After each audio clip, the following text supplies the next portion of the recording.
ഓഫാക്കണോ? എങ്ങോട്ടാ ഇത്ര ധൃതിയില്? പഴയ കള്ളന്മാര് തന്നെയാണല്ലോ. എന്താടാ പരമേശ്വരം, നീ ജയിലിൽ നിന്ന് ഇറങ്ങിയ? അവിടെ എങ്ങനെ സ്ഥിരം കിടക്കാൻ പറ്റുമോ സാറേ? പണ്ടൊക്കെ ഈ പരമശിവത്തിന്റെ ലോറികൾ ചീറിപ്പാഞ്ഞു വരുമ്പോ ഈ ചെക്ക് പോസ്റ്റ് പടപടാന്ന് തുറക്കാറുണ്ട്. അതൊക്കെ പണ്ടല്ലേടാ. കുറച്ച് സാധനം വണ്ടിയിലുണ്ട്, ഒന്ന് പൊക്കി തന്ന് കാശം വീട്ടിലെത്തിച്ചേക്കാന്ന്.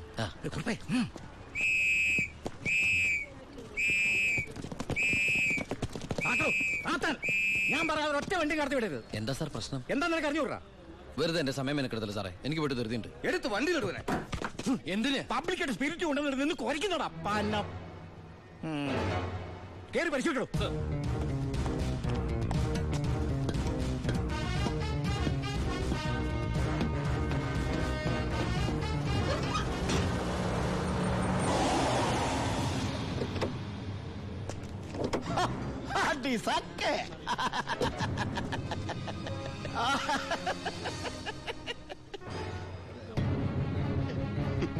എന്തായടോ സാറേ, ഇത് വെറും വെള്ള.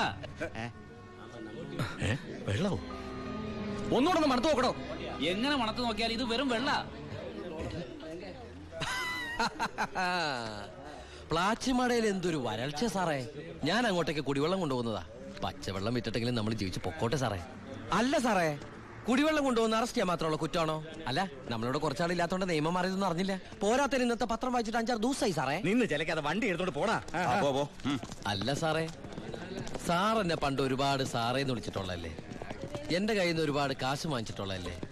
ഞാൻ ജയിലിൽ നിന്ന് വന്നപ്പോ പലരും പറഞ്ഞിട്ട് ഞാൻ വിശ്വസിച്ചില്ല സാറേ. സാറൊക്കെ പഴയ സാറല്ല, പുതിയ സാറുമാരുടെ സാറാണെന്ന് പറഞ്ഞു സാറേ. നിർത്തണം നിന്റെ ഈ സാറ് വിളി. നീ ഏതർത്ഥത്തിലാ ഈ സാറേ എന്ന് വിളിക്കുന്നത് എനിക്ക് നന്നായിട്ട് മനസ്സിലായി. അപ്പൊ ഞാൻ ഉദ്ദേശിച്ച സാറ് മനസ്സിലായി. സന്തോഷം. വരട്ടെ സാറേ. വെറുതെ സാറേ. എന്താ സാറേ? വിട് സാറേ. സാറേ ഹായ് അടി സാക്കേ. വർക്കിച്ചായോ? എന്നാടോ ഒരു സ്നേഹമില്ലാണ്ട്? വർക്കിച്ചായോ, ഇതെന്റെ ഒരു ടെസ്റ്റ് ഡോസ് ആയിരുന്നു. ഇപ്പൊ എനിക്കൊരു കാര്യം മനസ്സിലായി. വാളയാർ ചെക്ക് പോസ്റ്റ് വഴി ഇനി പരമശിവത്തിന് സ്പിരിറ്റ് നടത്താൻ പറ്റില്ല എന്ന് വെച്ച് നമുക്ക് നമ്മുടെ തൊഴിൽ നിർത്താൻ പറ്റണോ? വർക്കിച്ചായോ, ദേ എന്റെ ലോഡുകൾ 24 മണിക്കൂറിനുള്ളിൽ ഈ വാളയാർ ചെക്ക് പോസ്റ്റ് വഴി ഞാൻ കടത്തിയിരിക്കും. താൻ ആണാണെങ്കിൽ തടയടോ. ചേട്ടായി, ഇന്ന് അവന്റെ ലോഡുകൾ കേരളത്തിലെത്തിയാൽ പിന്നെ നമ്മൾ ഗോപി വരച്ചാ മതി. ഞാൻ ജീവിച്ചിരിപ്പുണ്ടെങ്കിൽ അവന്റെ ഒരു പുണ്ണാക്കം കടന്നു പോകില്ല. നീ ആ ചെക്ക് പോസ്റ്റിലേക്ക് വിളിക്കടാ. Hello, Walayar check post. ഇത് ഞാനാടവേ. എന്താ വർക്കിച്ചേ? അവനുണ്ടല്ലോ ആ പരമശിവം, വീണ്ടും ഒരു അംഗത്തിനുള്ള പുറപ്പാടില്ല.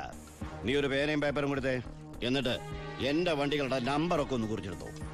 ഈ നമ്പർ ഒഴികെ മറ്റേത് വണ്ടി വന്നാലും പിടിച്ചോണം. ഇതെന്റെ ഒരു വാശിയുടെ പ്രശ്നമാണ്. ആദ്യം ഞാൻ ഏറ്റു വർക്കിച്ചേ. പറഞ്ഞു വിടറാ നമ്മുടെ വണ്ടിയുടെ നമ്പറൊക്കെ. നോട്ട് ചെയ്തോ. TN4 2255. TN4 2255. 2255 അല്ലേ? ഓക്കെ. KL9 3663. ഇതുപോലെ നമ്മുടെ 3 വണ്ടികളുടെയും ഫ്രണ്ടിലും ബാക്കിലും സൈഡിലും ഒക്കെ നമ്പറുകൾ ചേഞ്ച് ചെയ്യണം. അതിനുശേഷം ആദ്യം ചെക്ക് പോസ്റ്റ് കിടക്കേണ്ടത് നമ്മുടെ ഈ 3 ലോറികളായിരിക്കണം. ആദ്യത്തെ വണ്ടിയിലെ കിളിയായിട്ട് നീ ഉണ്ടാവണം. ആര് ചോദിച്ചാലും ചിന്നാടന്റെ ലോഡാന്ന് പറഞ്ഞാൽ മതി.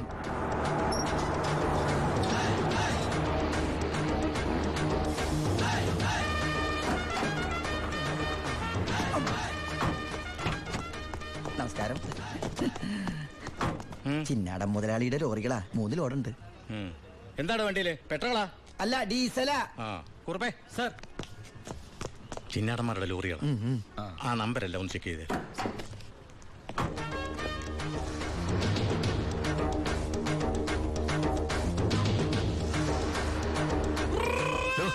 എന്താ സാറേ?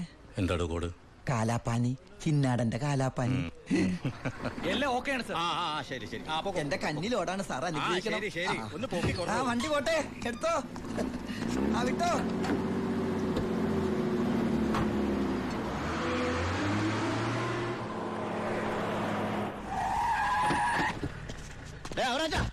എവിടെ പോയി? എവിടെ ഉണ്ടോ മുതലാളി? എന്താ മുതലാളി? ചെക്ക് പോസ്റ്റിലൊക്കെ പറഞ്ഞു. കോഡ് മറക്കണ്ട. കാലാപ്പാനി. ശരി മുതലാളി. ശരി.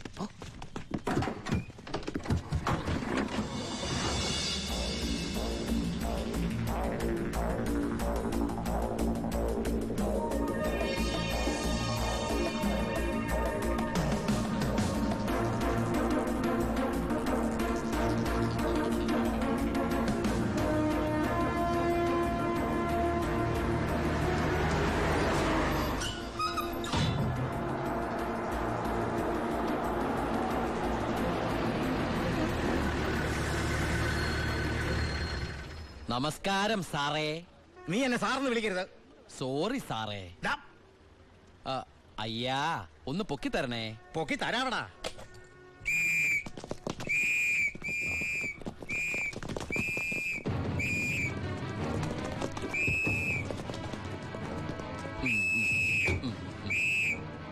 എല്ലാരും ആയില്ലേ? ഈ 3 ലോഡും പ്ലാച്ചുമടക്കുള്ള കുടിവെള്ളമായിരിക്കും ഇയാടാ. അല്ല, സ്പിരിറ്റാ. സ്പിരിറ്റോ? ആ, കേറി പരിശോധിക്കണോ?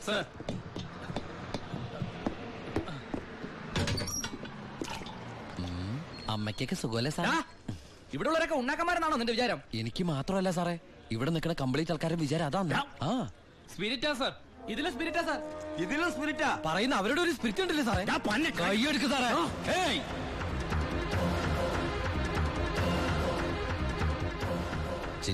ചിന്നാടന്റെ ലോറിയിൽ സ്പിരിറ്റ് കടത്തുന്നതിന് എന്റെ മെക്കട്ടങ്ങനെ കേറിയണ്ടല്ലോ.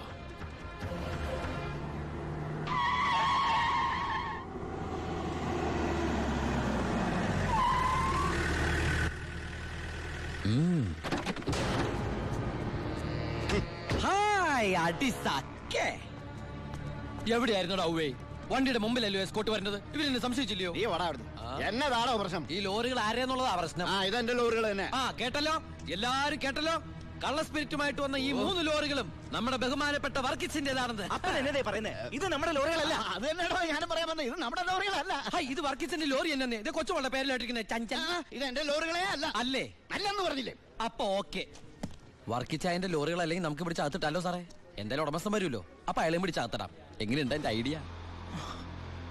സാറിന് ടോയ്ലറ്റ് പോകാൻ പറ്റുന്നുണ്ടോ? ഫേസ് വല്ലാണ്ടിരിക്കണു. വർക്കിച്ചായ ഒന്ന് ഇങ്ങോട്ട് വന്നേ. വന്നേന്ന് ഇങ്ങോട്ട് വന്നേന്ന് ഞാനല്ലേ വിളിക്കണേ. വർക്കിച്ചന് ലോറി ലോഡ് അടക്കം വൻ നഷ്ടം വരുമെന്ന് എനിക്കറിയാം. വർക്കിച്ചന്റെ വണ്ടികളുടെ നമ്പർ ഉപയോഗിച്ച് എന്റെ ലോറികള് 1 മണിക്കൂർ മുമ്പ് പാലക്കാട് അതിർത്തി കടന്നു. ഇനി മഷിയിട്ട് നോക്കിയാലും കിട്ടില്ല. എന്തിനാ വർക്കിച്ചൻ എന്റെ റൺവേ കയറി കളിച്ചത്? അതുകൊണ്ടല്ലേ ഞാൻ കയറ്റി കളിച്ചത്. ഇനി എന്റെ റൺവേ കയറി കളിച്ച ഇതൊരു സാമ്പിൾ വെടിക്കട്ട. തൃശൂർ പൂരം കാണാൻ പോകുന്നേ ഉള്ളൂ. വരട്ടടവേ. അടി സക്കേ. ഒന്ന് തള്ളിക്കേ. ദേ അയാളെ വിളി. സാറേ ഒന്ന് പൊക്കിക്കേ.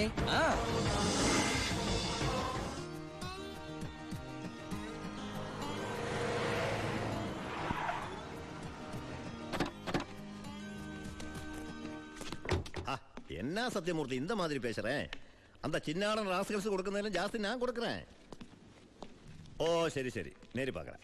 എന്താ ഭായി സത്യമൂർത്തിയുടെ പ്രശ്നം? പ്രശ്നം ആ ചിന്നാടന്മാര് തന്നെ.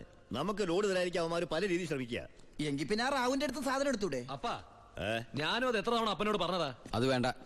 ആ സ്പിരിറ്റ് ഉപയോഗിക്കാൻ കൊള്ളില്ല. അത് സെക്കൻഡ് ക്വാളിറ്റിയാ. അതെ, ഈ ബിസിനസ് നമുക്ക് മോക്ഷം കിട്ടാനേ നടത്തണമെന്നല്ലോ. അങ്ങനെ പറയരുത് ജോണി. ചെയ്യുന്നത് സ്പിരിറ്റ് കച്ചവടാണെങ്കിലും അതിലുണ്ട് ഒരു നേരുന്നറിയും. ഇന്നേ വരെ നമ്മുടെ സ്പിരിറ്റ് ഉപയോഗിച്ചിട്ട് ആർക്കൊന്നും സംഭവിച്ചിട്ടില്ല. ആ വിശ്വാസം നശിപ്പിക്കരുത്. എന്ന് വെച്ചാ സത്യമൂർത്തിയുടെ ധോണി, നീ ഇതിലിടപെടണ്ട. ഓ ശിവ, അവനൊന്നും അറിയില്ല, വിട്ടുകള. ഏയ്. ഞാനേ സത്യമൂർത്തി ഒന്ന് കണ്ടിട്ട് വരാം. ആ ശിവ, നിനക്കൊരു കത്തുണ്ടായിരുന്നു ദുബായിന്ന്.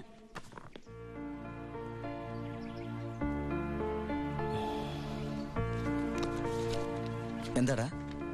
വീട്ടിൽ നിന്ന് ഗോപിയുടെ അച്ഛൻ മരിച്ചു. എപ്പോ? മരിച്ചിട്ട് കുറച്ചു ദിവസമായി. നമുക്കൊന്ന് പോണ്ടേ? എവിടേക്ക്? നമ്മളിപ്പോ ദുബായിലല്ലേ. ഓ, അപ്പൊ ഗോപിക പാവം വീടൊഴിഞ്ഞു പോവാത്രേ.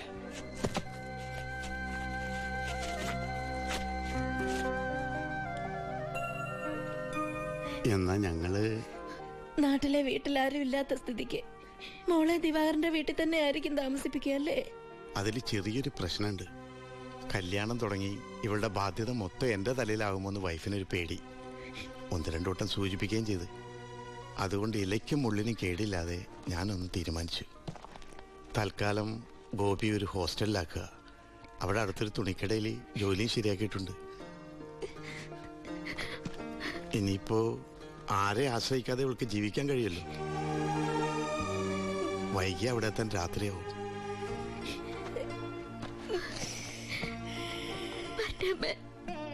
എന്റെ മോളെ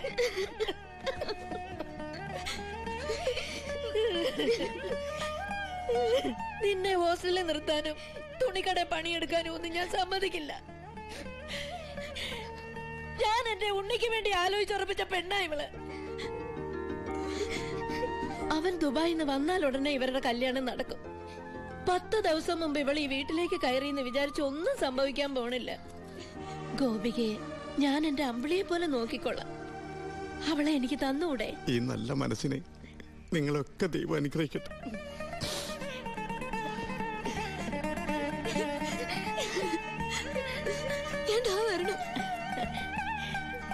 വാ മോളെ.